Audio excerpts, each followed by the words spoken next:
So this tadrib, it's basically going back to this topic which we have been doing for a long time, which is a relative pronoun, al-ismul mawsul. We have used this alladhi, allati, allati, alladhina, all of these things. But then the lesson before that introduced another way of using ismul mawsul is by ma. And here it will be using another way, which is man, and we will explain. But quick review, what's going on is this relative pronoun. The concept is very simple, but in Arabic it has a little bit tricky things. So remember, in order to use ismul mawsul, we need a definite noun, right? For example, let's say this example. It needs to be a definite noun. You cannot use ismul mawsul with indefinite. When the noun that you use, and you know the noun has gender and the numbers, we have studied them before, you need to use ismul mawsul, which has the same characteristic. Meaning, if we are describing a masculine, huwa, in this case, we have to use the alladhi. And if we are describing here, which is a feminine, we have to use allati. So they have to match the gender. Not only that, they also have to match the number. So if we are using whom, let me see if they're used or not. No. If we are saying whom, which is plural for they, then we have to use alladhina, not alladhi, alladhina, which is a plural. And if we are referring to a plural feminine, hunna, for example, then we have to say allati. So this is something that I think we have used before. But in the last lesson, we learned that we can use ma.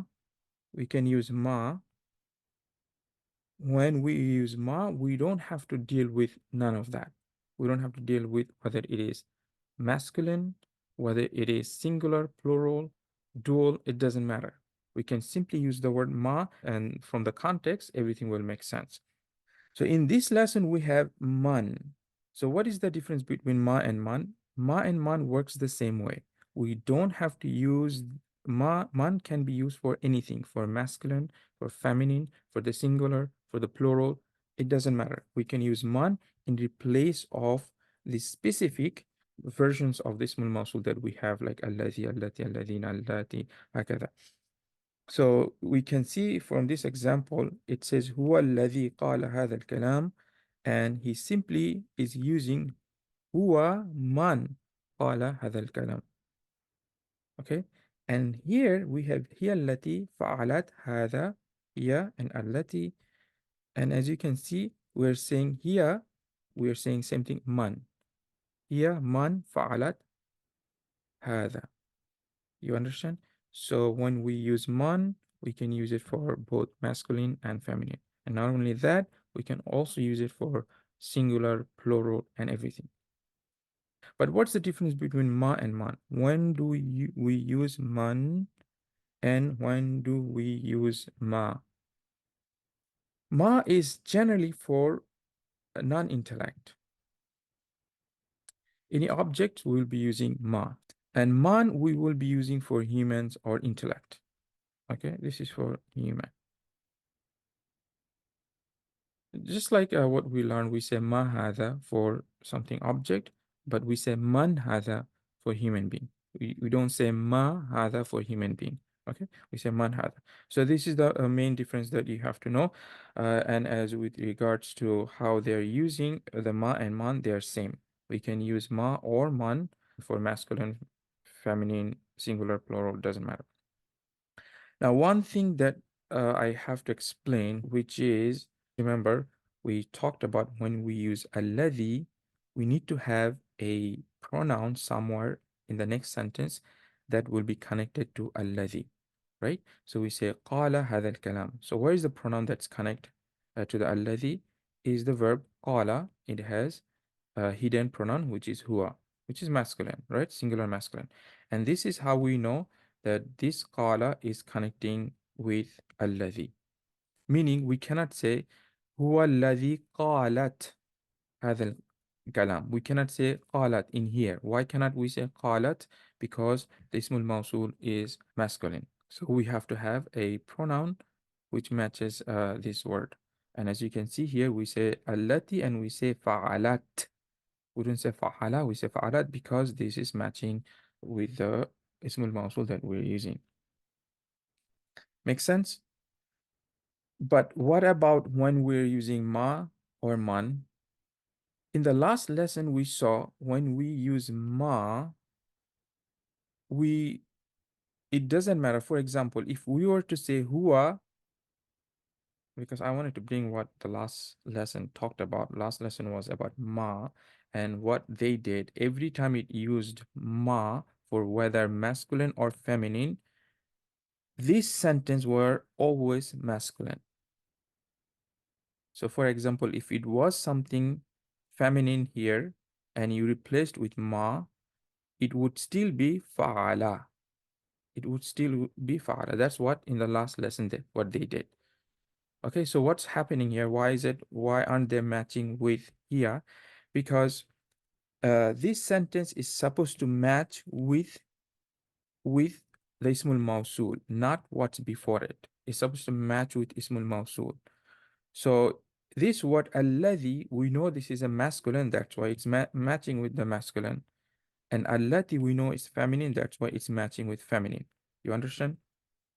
But when we use ma, the word ma, is it a masculine or feminine? Huh? The word ma. What do you think? The ma word itself is masculine. So when you say ma here, for example, then if you were to match with this one, are you going to say fa'alat or fa'ala? You will be saying fa'ala because you're matching with the word ma, not what it means. The word ma is a masculine, so I'll say fa'ala, regardless if it's connecting as something feminine or not. That's what we learned in the last lesson. If you're a little bit confused, I think you have to see the last lesson in order to appreciate what's going on here.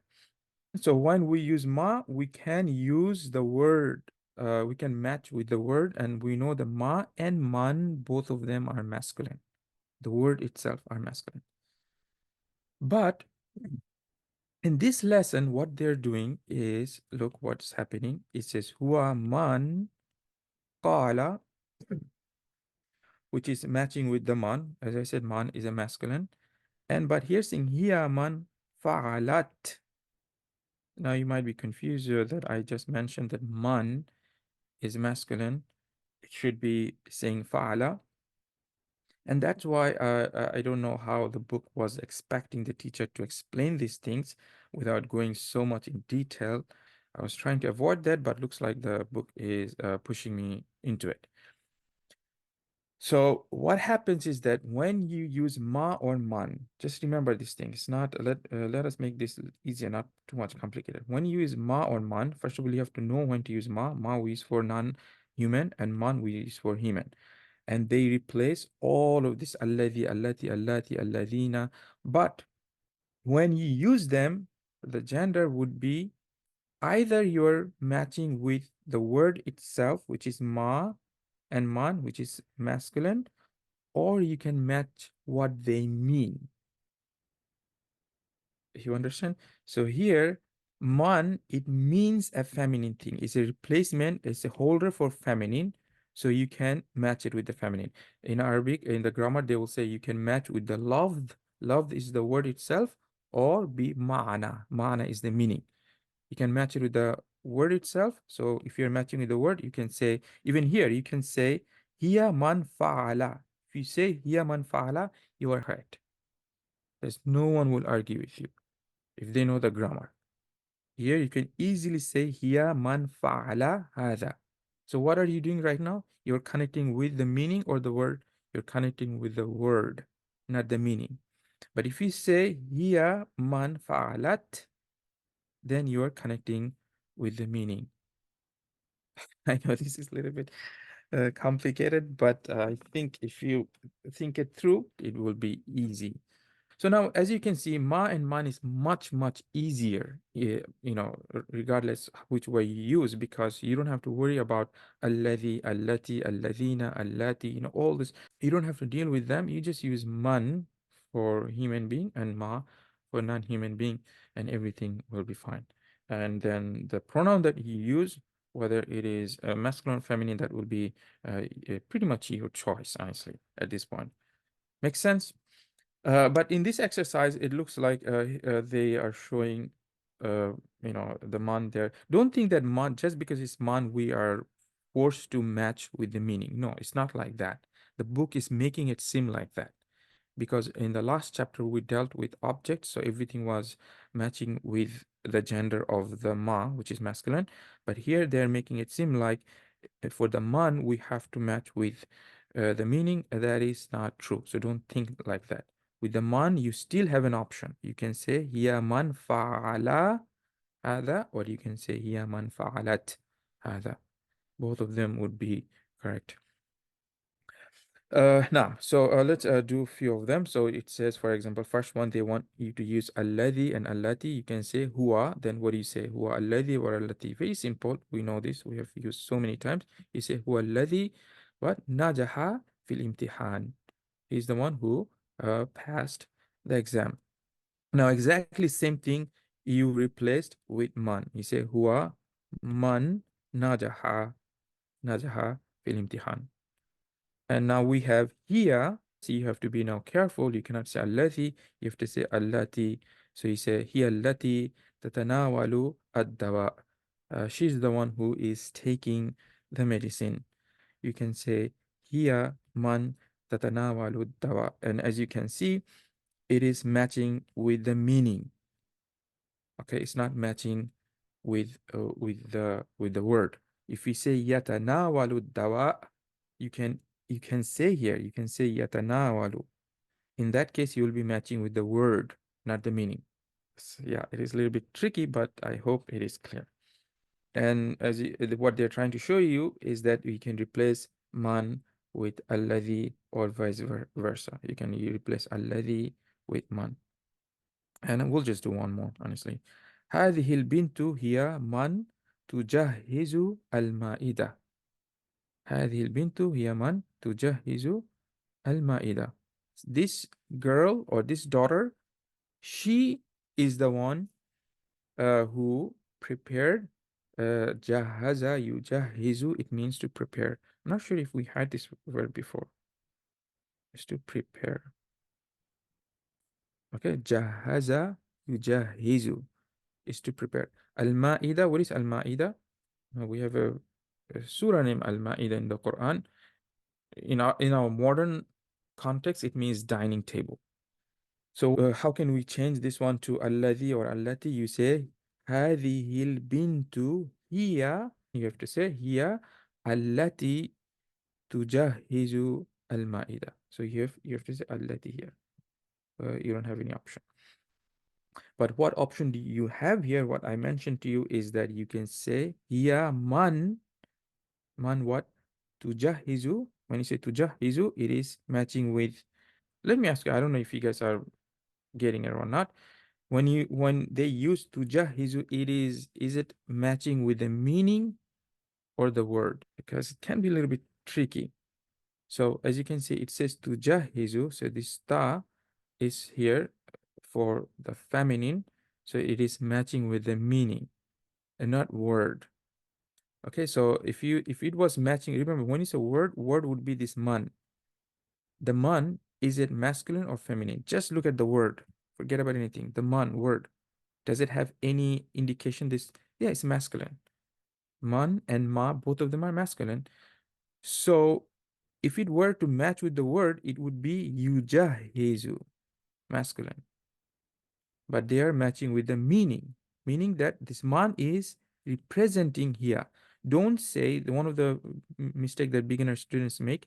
They pass this ismul mausul, they go directly here. They say no, tujahizu is matching here. This is not the way to understand. So you cannot say tujahizu is connecting with here. That would be a mistake. Although you're right, but this is not how you look at it, right? So, but what man is doing is obviously it is holding the placeholder, meaning it is in the meaning of here. You understand? So what I wanted to say that don't think that tujahizu it is connecting here. If you have ismul mausul, you cannot, this portion cannot go to the other portion. it can only go to the connector. The man is the connecting. Because you see this is whole sentence. Tujahizu al-ma'ida is a complete sentence. For example, if I say ujahizu here, for example, what is ujahizu al-ma'ida? It means I am preparing the table. So this is a complete sentence. Now my question to you, can I use this phrase, this sentence with ujahizu with here? هذه البنت هي من أجهز المائدة. Can I say this? No, we can't. Why? Because there is no connection between these.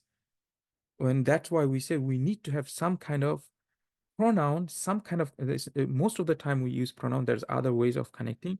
We have to have some kind of pronoun that goes back to what you were initially talking about, right? That's why they have to use a pronoun. That's why they're using tujahizu. So now it's referring back to what you were initially talking about. Now the question, what we're discussing is that once you use ma or man, you have option. Do you connect with the word? If you connect with the word, then it will always be singular masculine. Or do you connect with the meaning? If you connect with the meaning, then it depends on the gender. فهمتم? Okay. هي التي تأكل الحلوى كثيرا. هي التي تأكل الحلوى كثيرا. She's the one who is eating sweets, meaning lots of sweets. So you can say here, I'll just write this one down here. Now, instead of alladhi, what are the two I can use? Ma or man? We can only use here man. We cannot use ma. Excellent, accent, because of this is referring to a human being. So here, man. Now, whether we say ya'kulu al-halwa kathira or we say ta'kulu al-halwa kathira, this is honestly with us. But I'll be honest with you. In our mind, it might be easy for us to put man ta'kulu, because we're learning the gender match and everything, so it's probably a little bit more comfortable for us to use ta'kulu, because we're saying here we'll be a lot at ease, so no problem. Keep on connecting with the meaning. That's not a problem. But what I'm saying is that you have to know that you can also say ya'kulu. Okay. Now, so that concludes this dars. I think this is the second time I explained this page. It's a little bit tricky. The concept is easy, but there are some rules, as you can see. It is a little bit tricky. Now going to the التدريب السادس عشر, so 16th exercise. It says الجملة الاسمية والجملة الفعلية. So finally they're talking about from the grammatical perspective of these two types of sentences that we have. الجملة الاسمية, which is nominative sentence. I think we talked about this, but the book is introducing for the first time. Now, I don't even know how to spell sentence. And then al-jumlatul fi'liya, which is the verbal sentence. Verbal. And I think you guys already know, but let's see what the book is showing us. It says, Iqra, read, a jumlatun ismiya. So they're giving you first in this column, they're giving us a nominative sentence. It says, Al-waladu ya'kulu tufaha. The boy is eating the apple. Then it says, it should be Fatima. Fatimatu tujahhizul ma'ida. So Fatima is preparing the dinner table. Muhammad yudhakiru ad-durus. Muhammad is reviewing or studying the lessons. In the next column, we have jumlatun fi'liya. It says, ya'kulul waladu tufaha. Okay, so I liked what they did because they're using pretty much the same sentence. This is very good. This is easy for us to understand what is the actual difference between the jumlatul ismiya and jumlatul fi'liya. This is exactly the same thing. Al-waladu ya'kulu tufaha, and here is saying ya'kulul waladu at-tufaha. I think I explained this thing many times. So only thing what's happening is that they brought the verb first, and here they're bringing the subject first. So in Arabic, if the sentence starts with the noun, regardless whether it has a verb or not, because in English, how do we distinguish between the nominative sentence and a verbal sentence? If the sentence has a verb, it is verbal sentence regardless. It's automatically verbal sentence. So for example, if you say the boy is tall, then this is a nominative sentence because there aren't any verb. But if you say the boy is running, then it becomes a verbal sentence because we have a verb running. In Arabic, it doesn't work that way. Regardless whether sentence has a verb or not, it only differentiates between whether it starts with a noun or not. Simple as that. If it starts with a noun, we have a noun in the beginning, al-walad, then it's a nominative sentence. If you have a verb in the beginning, then it is a verbal sentence. فهمتم? So, is there any difference between these two? No, the meaning is the same. The difference comes in terms of a little bit of emphasis, and there are reasons why you would pick one or the other. This is not the topic. We usually learn these things in Balagha class, but the meaning is the same thing. By and large, though, if you're trying to use a verbal sentence, you want to start with the verb because the default of the verbal sentence when it has a verb is that you say first a verb. They say VSO, verb, subject, and object if it has an object. So this is the default in Arabic language. You start with the verb and then you introduce the subject, and then if there's an object, then you use the object. The verb, subject, and object. So the verb is فعل, and how do you say subject of the verb in Arabic? فاعل, and the object is مفعول به. Something we should be very comfortable knowing these terms. فعل, فاعل, and مفعول به. So the parts of جملة الفعلية is فعل. Of course, we need to have فعل. Then we have فاعل, which is the doer, and then you say مفعول به. مفعول به is optional. If it's transitive, then yes, we need a مفعول به. If it's intransitive, then we don't have a مفعول به. But these two must. The فعل and فاعل is must. Every single verb must have فاعل. Okay. For the جملة الاسمية, what do we have? We have مبتدا, and we have a خبر. Mubtada is the subject, khabar is the predicate. So al-waladu, it would be mubtada, and the rest, everything else, would be khabar. Okay?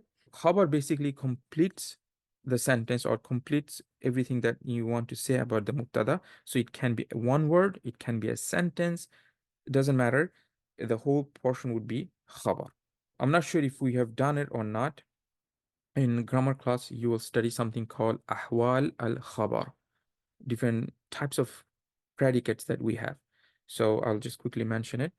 Ahwal al-khabar. That's what they say in grammar. Ahwal al-khabar, that means different types. You can say anwa. Some people say anwa. Anwa. Anwa is the types. Now anwa is the types of khabar. So one of them is what? Mufrad. Uh, Mufrad, which is singular word. So for example, if I say ana talibun. So ana is the mubtada and talib is the khabar, and this is just one word. So this is mufrad. Then we can also have uh, jumla, and what we have here right now. Jumla would be a sentence. For example, exactly what we have. Al waladu ya'kulu tufaha. So now khabar can be a jumla. Okay, and it can be jumlatul ismiya and it can be jumlatul fi'liya. Ismiya would be a little bit difficult. I don't think we saw Jumlatul Ismiya being as a khabar. It has a little bit different syntax or structure. Fi'liya is most common, very common, okay? And it can also be something they call Shibh Jumla, okay? Shibh Jumla. So what is Shibh Jumla is basically anything that starts with preposition. So for example, say fil masjidi ala al-maktab, it would mean desk, or it starts with ظرف, like amama, tahta. Or for example, you can say al kitabu. If I say ala al maktab, so where's the khabar? Al kitab is mubtada, easy. Where's the khabar? Khabar is ala al maktab. Is this a sentence? No, it's not a sentence. Ala al maktab is, they call it shibh jumla. In English, you can think about pseudo, like pseudo sentence. It's not a complete sentence. It's not a one word. It's like somewhere in between. Believe it or not, it's actually was sentence, but there's something is missing. There's two different opinions. Some scholars say what's missing is a noun. Some scholars say what's missing is a verb. But nonetheless, it means al kitabu yujadu alal maktab. Yujadu. That means found. For example, in English, you can say there is a book on the table. See, there is. This there is in Arabic, we don't use it. So that part is missing. If we included that part, it would have been a sentence. And that's why they call it pseudo shiba jumla. So now that we know the mubtada, but mubtada is usually it has to be, not usually, it has to be noun or something that represents noun. That part I am not going to explain now because it's a little bit advanced. You will study them later in advanced grammar class. For now, just think about the mubtada has to be noun. But khabar can be noun, can be verbal sentence, it can be shibh jumla, all of these things. But then when you go inside this khabar, then you can do your separate i'rab. So since we're talking about jumlatul ismiya and fi'liya, so let's analyze this one. Let's just look at this one. So we know this is jumlatun fi'liya. So we mentioned that for verbal sentence, we need a verb and we need a doer. And if it is a muta'addi, that means a transitive verb, then we also need maf'ul bihi. So first question, at-tufaha, out of these three, which one it is? Is it fa'il, for you can write F for fa'il, fa'il, you can write F-A, or maf'ul bihi, you can just write M. So maf'ul bihi, ahsant. How do you know? But I just told you here, ya'kulu al-waladu at-tufaha. I just told you that default is the verb, then should be the subject, and then should be the object. And that's exactly what we have here. We have al-waladu. So right after verb is the subject. So why are you saying maf'ul bihi? Why aren't you saying fa'al? Okay, yeah, so somebody give me the answer because it's mansub. So fa'al is always marfu, damma. So if you're looking for fa'al and you find a fatha, look somewhere else. This is not your file. So why is the file? I just mentioned to you that every verbal sentence must have fi'l and file. Okay, so we have an answer hidden. Fine, he's hiding, but we want to find him. If we want to find him, what is the file then? He's hiding, but we need to get him out. What is the file? Huwa ahsant. So it is ahsanti. So it is huwa. So this huwa is hiding behind it. So, but someone who is coming from just complete English background, they will be like, whoa, whoa, whoa, the file is al-waladu. Okay, because look, here's ya'kulul waladu tufaha. You just move the file from here in here. So that means the doer is al-waladu. No, this is a very common mistake because now you start with it, so it becomes mubtada. It's not file anymore because the whole thing becomes jumlatul ismiya. So you cannot say al-waladu is the file. That would be mistake. And a lot of times people think like that. Okay, so remember, file always comes after fi'l. Ma'ful bihi you might be able to bring it in the front, but the file will always follow the fi'l. It cannot precede the verb. It has to come after the verb. So now you're stuck with the pronoun. Jay, and so at-tufaha would be ma'ful bihi. No. And here's another thing I wanted to mention.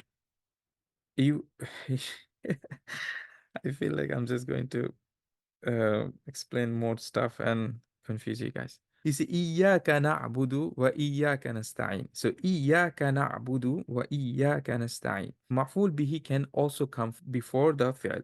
مفعول bihi, when it is a dhamir, then you have to bring إِيَّا. إِيَّاكَ نَعْبُدُ. It should have been نَعْبُدُ. نَعْبُدُكَ. Na'buduka. That means we worship you. That's what we wanted to say, but Allah said, very interestingly say, Iyaka.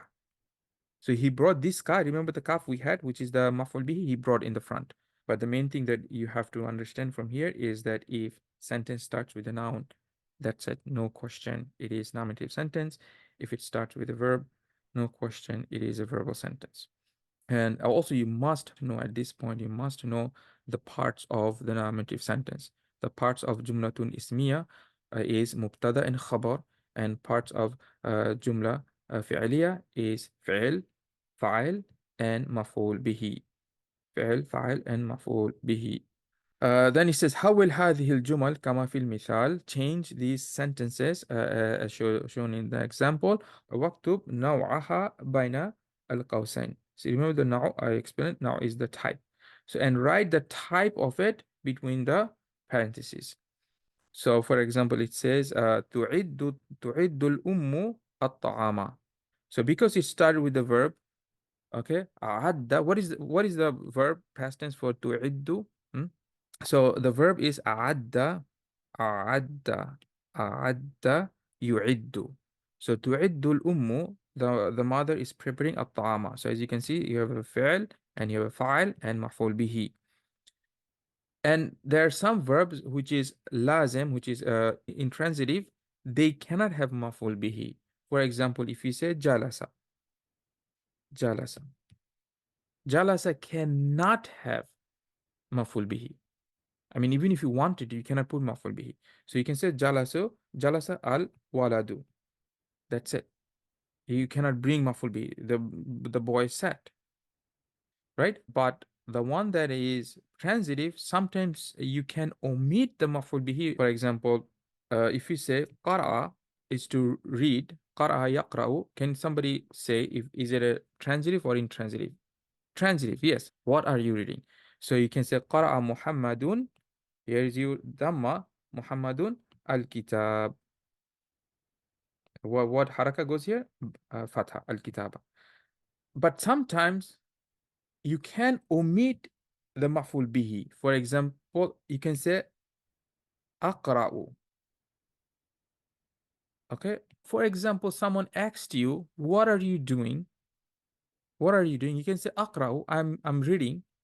So there is a hidden maf'ul bihi that you are not saying, which means aqra'u shay'an. That means I'm reading something. His intention is not to know what are you reading, and your intention is also not to tell him what you're reading, but that does not make this verb into intransitive, doesn't make it into lazim. It is still muta'addi.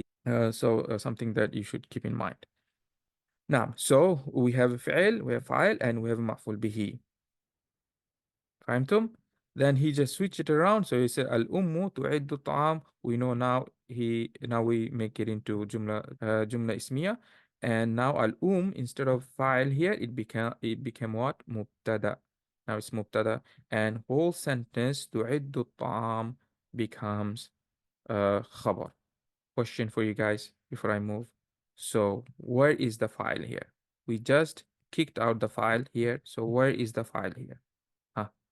So now we only have a verb and the maf'ul bihi. Yes, so the file is still there and it is hidden and it is here. Ahsantuma, ahsantum. There's a lot of them, but I think you can do them. I don't see any complication. Takawwana yatakawwanu. What does it mean? To consist of, something that is made of.